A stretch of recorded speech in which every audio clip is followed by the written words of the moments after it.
पास भिजवाया कि वो वहां पर उनकी अच्छी तरह से देखभाल कर सके, लेकिन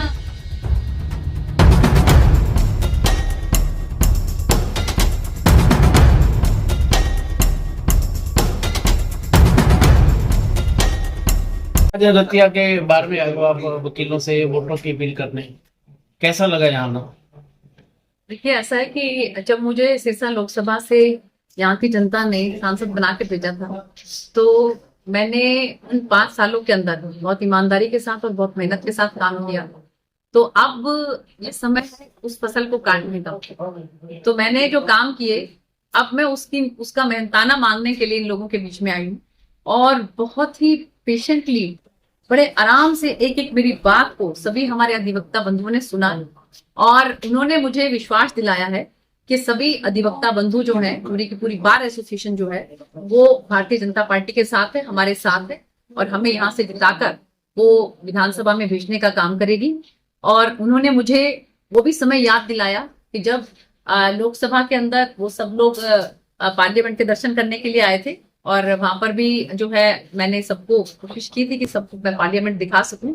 तो सभी हमने आपस में एक दूसरे के साथ जो है अपने अनुभव साझा किए, और मैंने अपील की है कि मुझे ज्यादा से ज्यादा वोटों से जिताकर विधानसभा में भेजें। एक आप यहाँ से अगर विधायक चुने जाते हो जी, तो सबसे बड़ा चैलेंज होगा, क्योंकि रतिया में दिक्कतें बहुत हैं। युवाओं को नशों से बचाना, घग्गर नदी का जो दूषित पानी है, कैंसर की बीमारी फैली है, उससे बचाना, इसके अलावा शिक्षा और चिकित्सा, इसकी बहुत बड़ी दिक्कत है। इसको लेकर प्राथमिकता क्या होगी आपकी? देखिए, सबसे बड़ी और सबसे पहली मेरी प्राथमिकता जो होगी, इस इलाके को नशा मुक्त करना, हमारे जो युवा बच्चे हैं, क्योंकि मुझे माताओं बहनों की बहुत चिंता है। जब जवान बच्चे जो हैं 18, 19, 20 साल के, वो मौत के मुंह में चले जाते हैं, तो सबसे ज्यादा दुख घर में अगर किसी को होता है वो माँ को होता है। तो इसलिए मैं ये चाहती हूँ कि हमारी माताओं के, बहनों के उस दुख को मैं कम कर सकूं। तो इसलिए सभी हमारे मीडिया बंधुओं के साथ मिलकर, सामाजिक संस्थाओं के साथ मिलकर, एडमिनिस्ट्रेशन के साथ मिलकर, और जो बच्चे इसमें ग्रसित हैं के माँ बाप के साथ मिलकर हम इस इलाके को नशा मुक्त कर सकें, ये मेरी सबसे बड़ी और सबसे पहली प्राथमिकता होती है। मैडम, घग्गर नदी का जो मुद्दा है, इसमें कैंसर की बीमारी फैली है। बेशक चाहे ये हिमालय शिवालिक की पहाड़ियों से आती है, पंजाब, हरियाणा, राजस्थान वहां तक जाती है, मगर जो दूषित फैक्ट्रियों का पानी है इसमें हो चुका है, और जो भूमि वाटर लेवल है वो भी दूषित हो चुका है। इसको लेकर क्या कदम उठाएं, क्या प्लानिंग बनाएं? घग्गर नदी को भी हम साफ सुथरा कर सकें, इसके लिए जो है सरकार की एक जो योजना, केंद्र सरकार की जो एक योजना थी, जिसमें सभी जो नदियां हैं उनको साफ सुथरा करने के लिए जो एक पॉलिसी लेकर आए थे, तो मैंने उस समय में भी ये कहा था कि उसमें हमारी घग्गर नदी को भी आप ऐड करिए। तो मैं पूरी कोशिश करूंगी कि हम लोग इसको सेंट्रल लेवल पर जो है इसके अंदर पॉलिसी के तहत हम जो है इसको सफाई करवा सकें। वैसे हमारे माननीय पूर्व मुख्यमंत्री जी और पंजाब के मुख्यमंत्री दोनों इस मुद्दे पर बैठे भी थे, काफी देर तक चर्चा भी हुई, लेकिन उस तरह के नतीजे हमें नहीं देखने को आए, क्योंकि सारा जो इसमें एफ्लुएंट्स है, जो फैक्ट्री का जो पॉल्यूटेंट है, वो सब का सब हमारा पंजाब की जो फैक्ट्रीज है वहां से आता है। तो हमारी कोशिश रहेगी कि विधानसभा के अंदर भी हम इसको पुरजोर तरीके से उठा सकें और इस घग्गर नदी को साफ सुथरा। शिक्षा और चिकित्सा को लेकर क्या कदम उठाए जाएंगे आपके? शिक्षा और चिकित्सा को लेकर देखिए, हमारी कोशिश ये रहेगी, पिछले दिनों आपको पता होगा कि हमारे नजदीक में भी जो है टोहाना के अंदर माननीय पूर्व मुख्यमंत्री जी ने मेडिकल कॉलेज जो है उसकी घोषणा की थी, और इसके साथ साथ हमारी कोशिश ये भी रहेगी कि रतिया के अंदर जो है वो मेडिकल फैसिलिटीज जो A1 क्लास की होनी चाहिए। यहाँ पर हमने देखा है कि बहुत बार बहुत से जो हमारे पेशेंट्स हैं वो जो है आगे रेफर कर दिए जाते हैं, तो एक तरह से रतिया के जो हॉस्पिटल्स हैं वो रेफरल हॉस्पिटल्स बन के रह गए हैं। हमारी कोशिश रहेगी कि यहाँ पर अच्छे जो है वो डॉक्टर्स की सुविधा हो, अच्छे यहाँ पर जो है वो हॉस्पिटल अच्छे तरीके से चले, और इसके साथ साथ युवाओं के लिए हर गाँव के अंदर हम लाइब्रेरी बना सकें, और गांव गांव के अंदर हम व्यायामशालाएं बना सकें, ओपन जिम बना सकें, जगह जगह पर खेल स्टेडियम बना सकें, ताकि हमारे युवा जो है या तो पढ़ाई में लगे या फिर खेलों में लगे। भाजपा का जो मैनिफेस्टो है उसको लेकर क्या कहना चाहोगे, किस तरह की फैसिलिटी दी जाएगी? बहुत ही अच्छा मैनिफेस्टो जो है वो बनाया गया है, और उस मैनिफेस्टो कमेटी की सदस्य मैं भी थी, और जिसमें जो है हमने ये प्रावधान रखा है कि हमारी जो महिलाएं हैं, हमारी बहनें हैं, उनको लाडो लक्ष्मी योजना के तहत 2100 रुपया पर मंथ दिया जाएगा। इसके साथ साथ जो बच्चियां हमारी कॉलेज में पढ़ने के लिए जाएंगी गाँव की, उन बच्चियों को स्कूटी दी जाएगी। जो 5 लाख रुपया चिरायु आयुष्मान योजना के तहत मेडिकल फैसिलिटीज के लिए दिया जाता था उसको बढ़ाकर 10 लाख रुपया किया गया है। और जो हमारे बुजुर्ग हैं जिनकी उम्र 70 साल से ज्यादा है, 5 लाख रुपया उनके लिए अलग से किया गया है। और 24 की 24 जो फसलें हैं उस पर एमएसपी दी जाएगी। तो बहुत सी ऐसी योजनाएं हैं। कम से कम भी 10 ऐसे औद्योगिक, जैसे खरखोदा में बनाया, ऐसे औद्योगिक शहर बनाए जाएंगे और वहां पर 50,000 के करीब जो स्थानीय हमारे युवा हैं उनको नौकरियां मिले। ऐसे जो औद्योगिक घराने होंगे उनको प्रोत्साहित किया जाए। मैडम, जब आप सांसद चुनने के लिए आपने चुनाव लड़ा था तो उस टाइम रतिया को सिटी रेलगाड़ी से जोड़ने की बात कही गई थी, लेकिन आज तक रतिया रेलवे से वंचित है। उसके बारे में क्या कहना है आपका? नहीं, आप मेरे को मेरी वीडियो दिखाएं कि जहां पर मैंने ये कहा कि भी रतिया को रेलवे से जोड़ने की मैंने बात कही। मैं कभी भी किसी तरह के कोई झूठे वादे नहीं करती। मैं वही काम कहती हूँ जो मैं कर सकती हूँ और या उनको करने के लिए कोशिश कर सकती हूँ।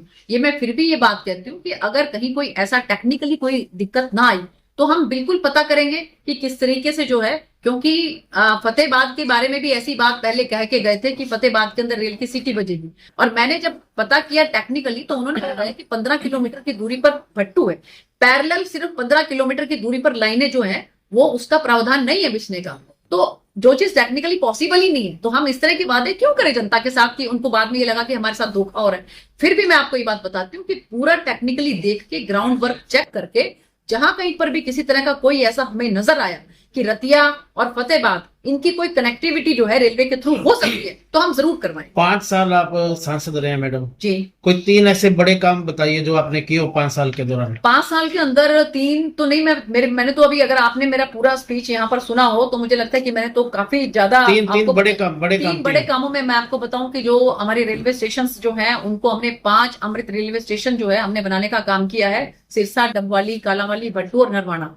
हम गोरखधाम ट्रेन को हिसार से सिरसा तक लेकर आए, बठिंडा तक लेकर आए। हम कोटा ट्रेन को हमने स्टार्ट किया जो कि अब सिरसा से चलती है और कोटा तक पहुंचती है, और जिसका जो हमने स्टॉपेज भट्टू में भी करवाया। हमने पुल बनवाए, हमने बड़ोपल का पुल बनवाया, धांगड़ का बनवाया, खाराखेड़ी का बनवाया, दरियापुर का बनवाया, हासपुर का बनवाया। बड़ोपल के अंदर हम केंद्रीय विद्यालय लेकर आए। इस इलाके के अंदर जो है केंद्रीय विद्यालय नहीं था तो यहाँ पर हम बड़ोपल में केंद्रीय विद्यालय लेकर आए। तो बहुत हो गए मेरे ख्याल से, आपको तो और बताती रहती हूँ मैं। आप रतिया सेक्टर का दौरा कर रहे हैं, लोगों का रिस्पांस कैसा मिल रहा है? बहुत जबरदस्त रिस्पांस, धुआंधार रिस्पांस है, वन साइडेड है। अगर आप कल हमारे साथ चलते और जाकर देखते मानावाली खरेती खेड़ा के अंदर, वहां पर तिल रखने की जगह नहीं थी। सारे गांव की महिलाएं, बच्चे, युवा, बुजुर्ग, जबरदस्त जो है जोश वहां पर था। और जहां कहीं पर भी जा रहे हैं लोगों का बहुत जबरदस्त आशीर्वाद, बहुत जबरदस्त स्नेह, अपार प्यार उनका मुझे। मैडम, जो बीजेपी ने मैनिफेस्टो जारी किया है उसको लेकर कांग्रेस का कहना है कि उन्होंने एकदम से कांग्रेस की कॉपी कर दी है, तो उसको लेकर आपका क्या कहना है? देखिए, अगर अच्छी चीजों की कॉपी की जाए तो भी क्या दिक्कत है, इसमें क्या गलत है? अगर उनको ये लगता है कि उनका जो मैनिफेस्टो था वो अच्छा था और हम भी जो है कुछ उसमें से हमने भी लिया और कुछ हमने जो है हमने पूरी की पूरी, देखो मैं भी मैनिफेस्टो कमेटी में हूँ, हम लोगों ने एक एक जो विभाग है, उन विभाग के जो अधिकारी हैं, उन विभाग के जो आम जनमानस हैं, उनसे हमने इनपुट्स लिए। उन सबसे इनपुट लेने के बाद हमने ये मैनिफेस्टो बनाया। और अगर वो ये कहते हैं कि हमने कॉपी की है तो हमें इसमें कोई परहेज नहीं, कोई दिक्कत नहीं है। अच्छा काम तो कहीं से भी मिल जाए वो करना चाहिए। कांग्रेस संगठनों ने एक कल भी ऐलान किया है कि बीजेपी के जो भी कैंडिडेट हैं अगर वो जाएंगे जनता के बीच तो उनसे सवाल जवाब किए जाएंगे किसानों द्वारा। ऐसा कुछ आपके सामने भी हुआ है? देखिए, ऐसा है, किसान हमारे भाई हैं और सवाल जवाब अगर उनके कोई हैं तो मैं सदा वेलकम करती हूँ और मैंने वेलकम किए भी हैं पहले भी। लेकिन मुझे ऐसा लगता है कि कांग्रेस पार्टी को जब कुछ भी कहने के लिए किसी उम्मीदवार के खिलाफ नहीं मिलता है तो वो एक आड़ लेते हैं इस तरह की, एक वो ओट लेते हैं इस तरह। लेकिन जनता समझदार है, जनता जनार्दन है, जनता इन बातों को सब समझती। तो इसलिए मुझे लगता है कि जो अपार स्नेह और प्यार आशीर्वाद मुझे यहाँ से मिल रहा है, लोग मन बना चुके हैं कि 5 तारीख को वो इंतजार कर रहे हैं कि कब 5 तारीख आए और वो बटन दबा दबा कर जो है मेजोरिटी के साथ मुझे यहाँ से जिताकर विधानसभा में भेजेंगे। मैसेज क्या देना चाहोगे रतिया से? मैसेज तो मैं यही देना चाहती हूँ कि मेरी माताओं को, बहनों को, कि अगर आपको लगता है कि एक सांसद के तौर पर मैंने ईमानदारी के साथ काम किया, अगर आपको ये लगता है कि आपके बच्चों के लिए, आपकी बेटियों की सुरक्षा के लिए, आपके बच्चों के लिए, इस इलाके को नशा मुक्त करने के लिए मैं काम कर सकती हूँ, मैं ये सब करने में आपको लगता है कि आप सब लोगों के सहयोग से ये सब करने में मैं सक्षम हूँ, तो आप जरूर मुझे वोट करें। और मुझे पूरी उम्मीद है कि आप मुझे वोट करेंगे, यहाँ से जिताकर विधायक बनाकर भेजेंगे। जो 2014 की हल्की सी कसक रह गई थी तो वो आप लोगों ने अब पूरा मन बनाया है कि वो इसी तरह से फिर से दोहराई ना जाए। अब आप बहुत भारी मतों के साथ मुझे यहाँ से जिताकर विधानसभा में भेजे। बहुत मैडम, रतिया में अभी तक महिला विधायक नहीं बनी, हाँ जी, हाँ जी। इसका आपको क्या बेनिफिट लगता है? नहीं, मुझे लग रहा है कि हमारे सारे भाई भी और माताएं बहनें तो तैयार हैं, और भाई भी अब की बार ये मन बना चुके हैं कि एक बार जो है वो महिला को भी मौका देना चाहिए, महिला को भी विधायक बनाना चाहिए। ये कोई कुंभ का मेला नहीं है, 5 साल के बाद फिर आ जाएगा। अगर मेरा परफॉर्मेंस पहली महिला विधायक। अगर महिला शक्ति की आवाज उठेगी अब। हाँ जी, महिला शक्ति की आवाज उठेगी अब। महिला शक्ति की आवाज उठेगी, पुरुष शक्ति की आवाज उठेगी, बच्चों की आवाज उठेगी, युवा शक्ति की आवाज उठेगी, सबकी आवाज उठेगी। Thank you.